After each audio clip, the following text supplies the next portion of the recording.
Man patinka Kaunas dėl to, kad aš gyvenu jame, aš jį labai daug pažįstu Kauną. Visai neblogai. Ir aš dažniausiai čia būnu. Kaunas yra mūsų miestas, bet pagal dydį tai jisai ne mažiausias, yra ir mažesnių.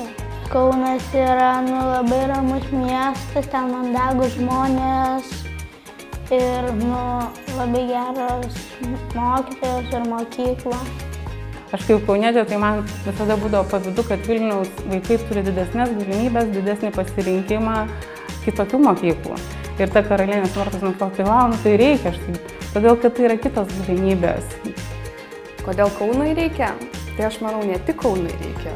Visai Lietuvai reikia Karalienės Mortos mokyklos. Kaunas didelis miestas, Kaune yra 2 vaikystės sodo padaliniai, planuojame ir 3 padalinį kitais metais turėti. Tai tiesiog natūralus mūsų kaip miesto ir kaip vaikystės sodo augimo tąsa būtų Karalienės Mortos mokykla.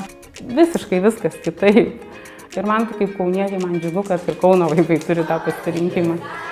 Čia vaikai gyvena, ne tai, kad jie mokosi, bet jie čia gyvena, atranda save, atranda draugus ir tai, ką jie čia daro, tai tiesiog nuostabu.